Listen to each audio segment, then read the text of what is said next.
So హావ్ యూస్ welcome to Mahamax. This is Karthik and ఇప్పుడే బజే వైవేగం గురించి మాట్లాడాం కదా. నౌ జీ జీ జీ మన Gam Gam Ganesha starring with Anand Deverakonda and Emmanuel. అంతవరకే చెప్పచ్చు. అండ్ తర్వాత క్యాస్ట్ని కూడా మనం రివీల్ చేయాల్సిన అవసరం లేదు. ఆ ట్రైలర్లో వాళ్ళు చూపించినంత సత్యన్ రాజేష్ గారు ఉన్నారు, పాపులర్ అంటే మనకి నోన్ యాక్టర్సే ఉన్నారు.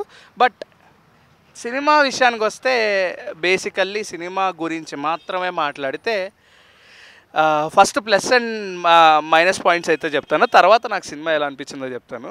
ద ఫస్ట్ ప్లస్ పాయింట్స్ గురించి మాట్లాడుకుంటే స్క్రీన్ ప్లే అయితే అసలు ఫాస్ట్ అండ్ ఫ్యూరియస్ టైప్లో ముందుకి వెనక్కి ఆ ట్విస్టెడ్ కట్స్ అండ్ దాని తర్వాత ఎక్కడ ల్యాగ్ అనిపించకుండా స్టార్ట్ టు ఎండ్ బోర్ కొట్టకుండా చూపించాడు. అంటే ఆ పాటల వల్ల ల్యాగ్ అనిపించింది హానెస్ట్గా చెప్పాలంటే. కానీ ప్లస్ పాయింట్స్ గురించి మాట్లాడుతున్నాం కాబట్టి screen play the major highlight of the film. And ఆ వెనకాల వచ్చే గణేశుడి బ్యాక్గ్రౌండ్ మ్యూజిక్ కూడా చాలా బాగుంది. లాస్ట్లో గణేశుడిని ఒక యూనిక్ టైప్లో మనకి ఒక పవర్ఫుల్ బీజియంతో మనకు రిప్రజెంట్ చేస్తారు.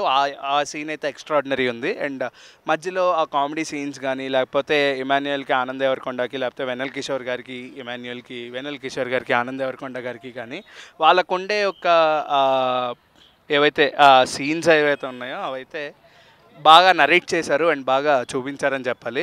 వాళ్ళు నరేట్ చేసిన విధంగానే మనకు చూపించారని చెప్పాలి. అండ్ దాని తర్వాత ఇప్పుడు మైనస్ పాయింట్స్ గురించి మాట్లాడితే సమ్వాట్ ఎక్కడో బేబీలో కనిపించిన ఆనంద్ దేవరకొండ గారు ఇక్కడ కనిపించలేదని చెప్పి అని అనిపించింది నాకు. ఆయన అందులో పీక్స్లో ఇంటెన్స్లో కనిపించారు. బట్ అంటే ఆయన బాగా చేయలేదు అని నేను అనట్లేదు, కానీ ఎక్కడో నాకు ఆనంద్ దేవరకొండ గారి యాక్టింగ్ ఎందుకో ఈసారి కామెడీ సీన్స్ దగ్గర ఆయన కామెడీ చేస్తున్నప్పుడు యాక్టింగ్ అని కనిపించింది, అంటే రియాలిటీగా లేదు. సో అదైతే మైనస్ పాయింట్ అనిపించింది. అండ్ మ్యూజిక్ పరంగా కూడా వస్తే గణేశుడు బీజం పక్కన పెడితే సాంగ్స్ అయితే అంత ఎక్కలేదు, అసలు సాంగ్స్ అనవసరం అనిపించింది. అండ్ ఓవరాల్గా సినిమా ఎలా ఉందంటే ఇదొక లేటెస్ట్ స్వామిరారా అని చెప్పచ్చు. స్వామిరారా అప్పట్లో మీరు చూశారు కాబట్టి ఇప్పుడు ఒక లేటెస్ట్ స్వామిరారా మీరు చూస్తున్నారు.